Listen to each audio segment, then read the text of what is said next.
All right, y'all. So next up on True Facts and Unexplained Discoveries, we have an ancient Egyptian city found inside the Grand Canyon. All right, and you're looking at a person who's still yet to go to the Grand Canyon. I just don't do right with planes, so I gotta drive over there. You know what I mean? But anyway, man, we're gonna get into this video. So if you're new, you know what to do. Hit that subscribe button, join the fam. Let's check this out.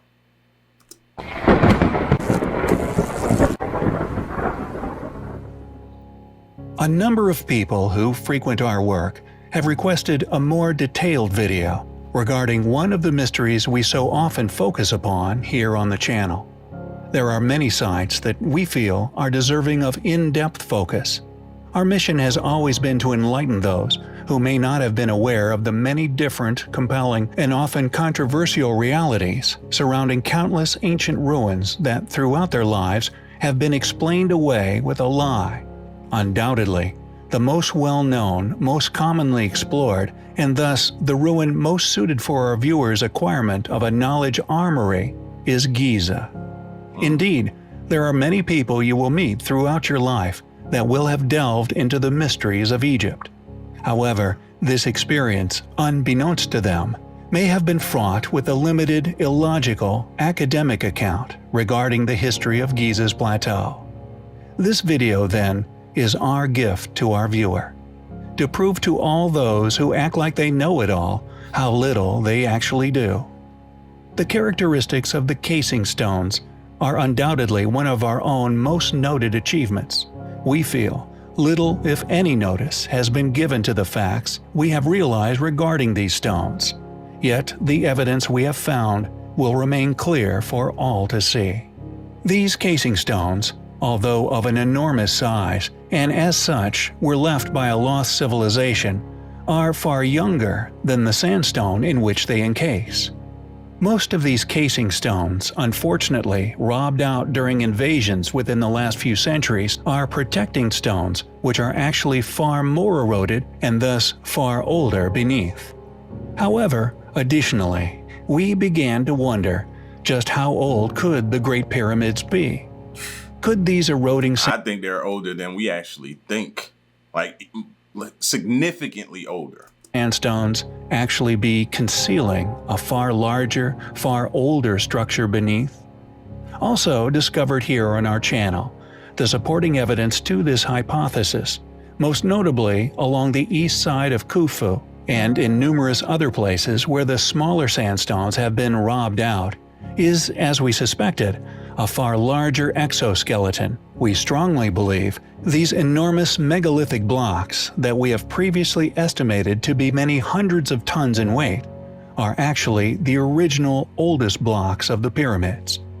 We also believe that the more modern, currently recognized casing stones were actually inspired by these more heavily eroded, smaller sandstone blocks, So it's now 3 concealing layers. these mammoth megaliths.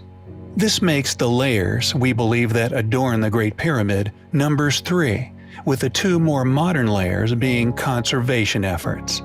Undoubtedly, So that's even more just, if you think about it, because we always talk about, you know, who built the pyramids? Were there slaves? Were there, who built the pyramids, right? And if you're going with the idea of it was workers or slaves or whatever like that, then these things gotta be old, because imagine the amount of time. Now that you're knowing now it's 3 layers, I always thought it was just 1, but it's 3 layers. That's an insane amount of work.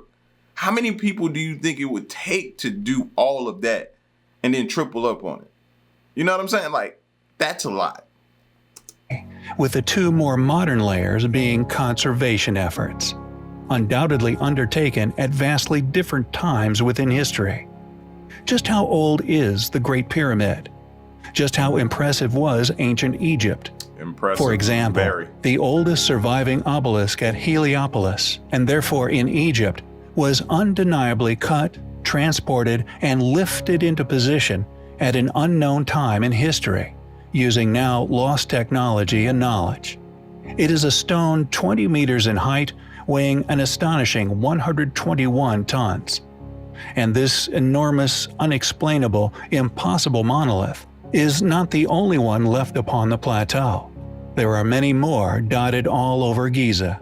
For example, I'm racking my brain right now trying to figure out how would they have gotten that to stand tall like that. You know, they always showing you you could use the ropes, but that is extremely tall. How do you don't have no crane? You can't just line up on one side, attach some ropes to it, and pull it up and stand it up. You can't. How are you doing that? Unless you're standing from a platform that's taller than this thing ended up being. So they had to have, and they didn't have to, but the odds were that is some type of lost technology that we're missing. Plateau. There are many more dotted all over Giza. For example, the sarcophagus of Amenemhet III, a pair of quartzite monoliths discovered in the early 20th century hang above this supposed tomb. These gigantic stones effortlessly support the weight above, each estimated to weigh 110 metric tons. The Colossi of Memnon. These two gigantic artworks were built from single pieces of stone. They are orientated toward the sunrise at winter solstice, estimated to weigh anywhere from 600 to 1,000 tons each. Modern technology allows for the movement of such weights. However, any civilization claimed by academia actually once being responsible for the transportation of such stones is absurd. Who could have possibly transported such enormous stones to these locations? Not only Look how it tears up the truck, bro. That's what I'm saying. Like, and this is two. Think about how many stones are on that pyramid. Like, this is just two on one side and one on the other side, and it's done caved in this truck bed. Possibly transported such enormous stones to these locations. Not only transported them, but worked them into masterpieces they once were, disposing of all waste, presumably also weighing many tons. And there are many others. In the temple east of Khafra's pyramid, for example, there lay blocks regularly, yet quietly estimated to weigh over 400 tons. How can modern academia claim such tasks were undertaken by our modern ancestors? Anyone aware of the true accomplishments involved in the construction of the Giza Plateau must now see this hypothesis as severely lacking any satisfactory explanations. Mortuary Temple of Menkaure still possesses some astonishing unexplained feats. There are some estimates of the blocks within the temple, most notably within the surviving walls of the mortuary, weighing as much as 220 tons. The heaviest granite ashlars, imported from Aswan Quarry many miles away, weighing in at more than 30 tons. There are many incredible, inexplicable features upon the Giza Plateau. Many of them, unfortunately, yet predictably, little shared academically. Yet it remains a place of invaluable existent truths, many discrediting that which are passed off as current academic fact. Giza is an astonishing place, and the one we feel most likely to expose academia once and for all. It is a plateau we find highly compelling. Firstly, many thanks to Ellen Lloyd over at AncientPages.com for her extensive research and writing on the conspiracy. Has a buried city within the Grand Canyon been covered up? The Hopi Indians have a traditional story told to them by their ancestors. It details the original pyramid builders living in an underworld in the Grand Canyon. Dissension arose between the good and the bad, the people of one heart and the people of two. Machado, who was their chief, taught them how to leave the underworld. He caused a tree to grow up and pierce through the roof of the underworld, letting the people of one heart climb out. They settled by Passisvi, Red River, which is in Colorado, subsequently growing grain and corn. They then sent out a message to the Temple of the Sun, asking the blessing of peace, goodwill, and rain for people of one heart, but their messenger never returned. Among the engravings of animals in the local caves is an image of a heart over the spot where it is said the entrance to be located. This legend was learned by W.E. Rollins during a year spent with the Hopi Indians. An article published in the Arizona Gazette reinforced this legend. Ever since the article appeared, there has been a lot of speculations whether an underground city actually exists. David Hatcher Childress, who examined the story, said, "Perhaps the most amazing suppression of all is the excavation of an Egyptian tomb by the Smithsonian itself in Arizona." A lengthy front-page story of the Phoenix Gazette on April 5, 1909 gave a highly detailed report on the discovery and excavation led by a Professor S.A. Jordan of the Smithsonian. The World Explorers Club decided to check on this story by calling the Smithsonian in Washington, D.C. Speaking to a Smithsonian staff archaeologist, they told her that they were investigating a story from a 1909 Phoenix newspaper article about the Smithsonian Institution's excavation of rock-cut vaults in the Grand Canyon where Egyptian artifacts had been discovered, and whether the Smithsonian Institute could give me any more information on the subject. Her reply was as follows: "The first thing I can tell you, before we go any further, is that no Egyptian artifacts of any kind have ever been found in North or South America. Therefore, I can tell you that the Smithsonian Institute has never been involved in such excavations." Really? While it cannot be discounted that the entire story is an elaborate newspaper hoax, the fact that it was on the front page, named the prestigious Smithsonian Institution, and gave a highly detailed story that went on for several pages lends a great deal to its credibility. It is hard to believe such a story could have come out of thin air. Is the idea that ancient Egyptians came to the Arizona area in the ancient past so objectionable and preposterous that it must be covered up? Perhaps the Smithsonian Institution is more interested in maintaining the status quo than rocking the boat with astonishing new discoveries that overturn previously accepted academic teachings. Historian I wish I could say something like that wasn't the case, but come on, man. And everything we've been studying and looking at and researching, to believe anyone at this point is just doing yourself an injustice.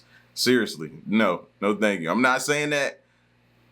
I'm not putting that on them, but I'm just saying I don't put nothing past anybody at this point. Institution is more interested in maintaining the status quo than rocking the boat with astonishing new discoveries that overturn previously accepted academic teachings.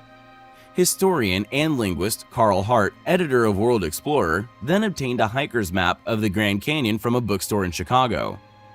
Poring over the map, they were amazed to see that much of the area on the north side of the canyon has Egyptian names. The area around 94 Mile Creek and Trinity Creek had areas, rock formations apparently, with names like Tower of Set, Tower of Ra, Horus Temple, Osiris Temple, and Isis Temple. Could these legends actually be true? As always, thanks for watching, guys. Take care. See? We have in the past covered but a few of the jewels that can be found in the crown of now lost civilizations which once dwelled within India. And since this, we have found the possible remnants of a number of different flourishments and additional devolutions within the granite historical record of our planet. Proof which we can now confidently demonstrate via a number of antediluvian sites which clearly display this cyclical behavior. The Ellora Cave System, for example, one of the most well-finished and thus precisely executed, of which Kalish Temple, a site we have previously covered. Yet I digress. There is no possible way to define how long a religion can survive.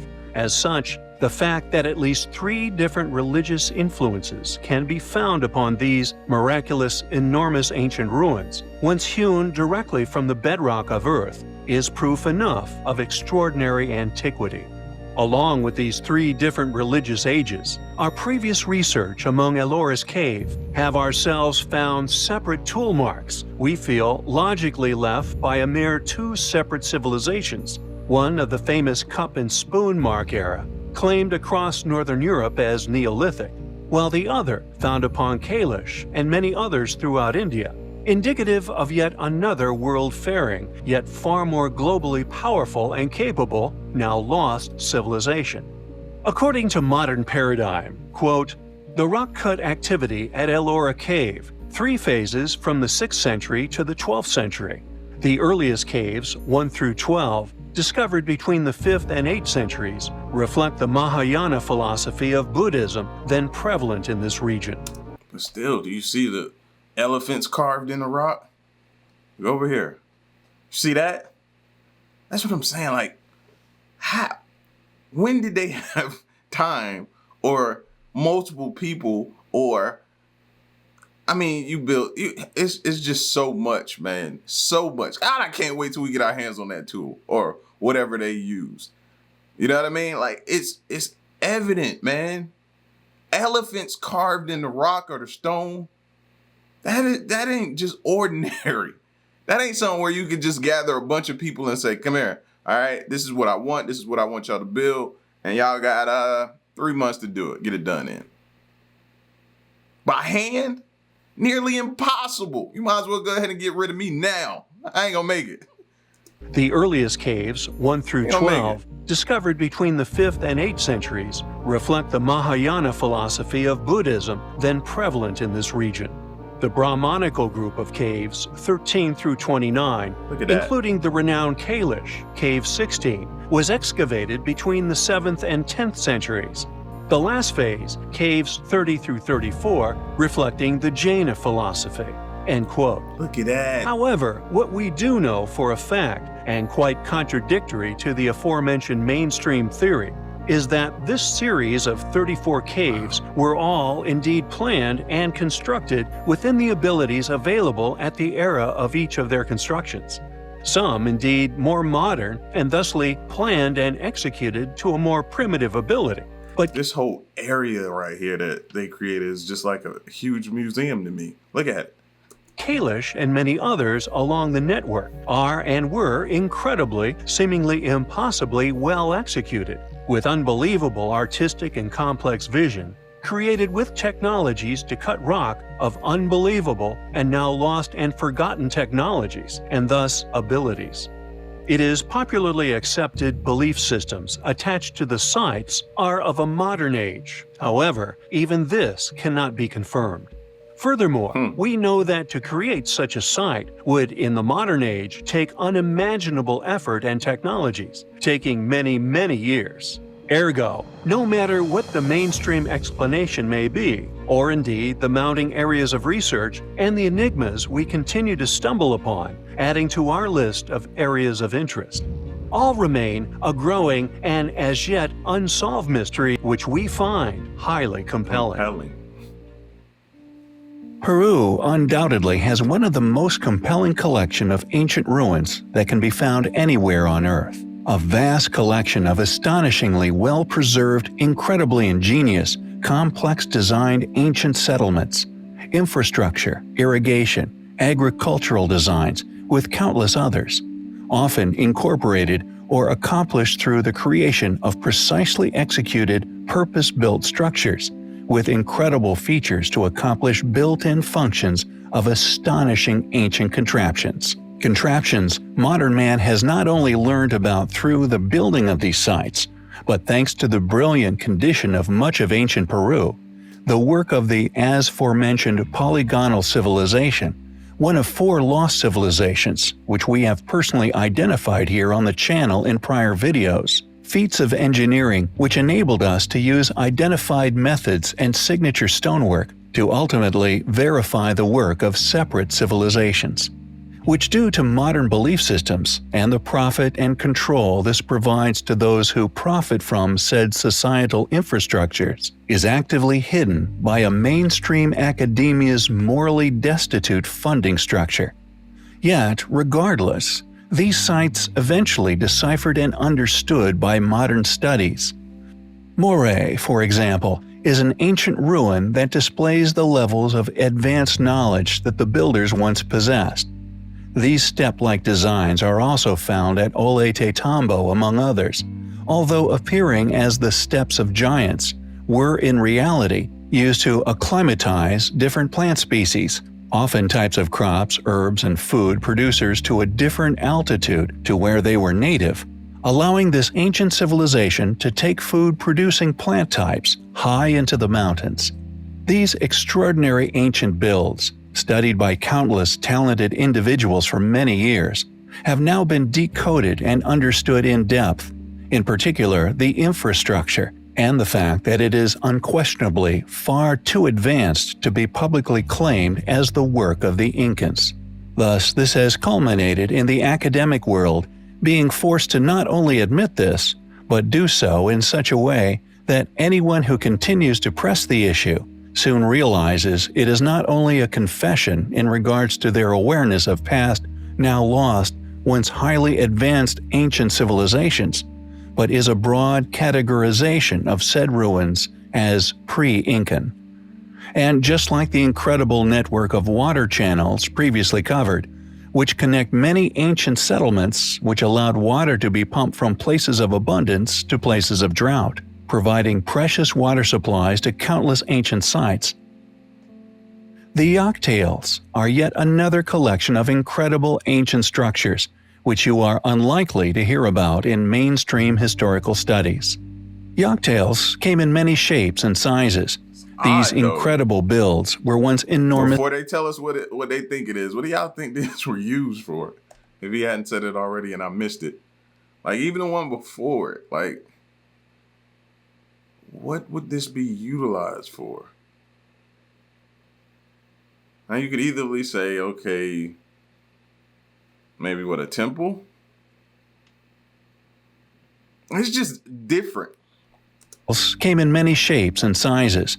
These incredible builds were once enormous freezers. Not only never would have guessed that. I never would have guessed freezer. Freezer wouldn't have fell out my mouth. A freezer?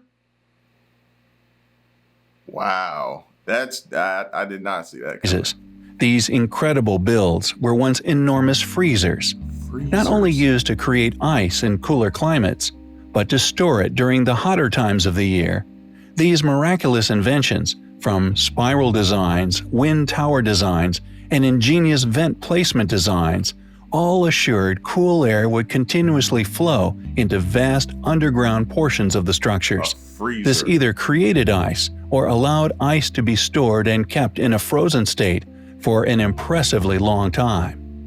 Refrigeration and the benefits of such were unquestionably understood by the builders of these structures. Yet modern utilization of the same methods of food storage, that being refrigeration via modern technologies, is only a very recent development, with much of the world until the turn of the century still salting meats.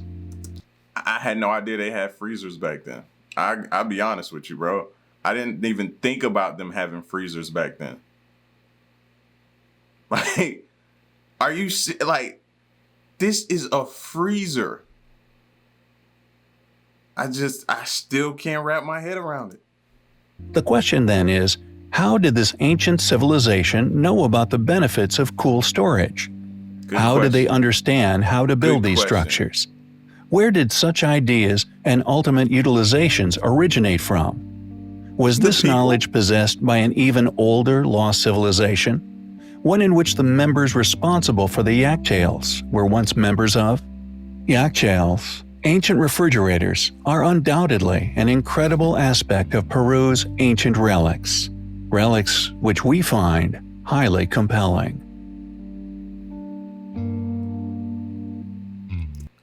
Y'all gotta let me know in the comment section, man. Did any one of y'all think about them having freezers? Now, of course, we thought about how they stored food for days upon days, or for, you know what I mean, for months. But I never thought about them having a freezer. If it got cold in the area, then okay, outside, it being outside, they just surround it with something. But I guess, you know what I mean? Again, highly intelligent back then. Highly intelligent. And to think that they weren't, you're sadly mistaken, bro. Just like somebody is born and they become very smart or a genius during our times, that was happening back then. That was happening back then. So, mind-blowing video. Absolutely mind-blowing video, man. Y'all get at me in the comment section. Let me know what you think. And stick around and stay tuned. Till next one, I'm gone. Peace.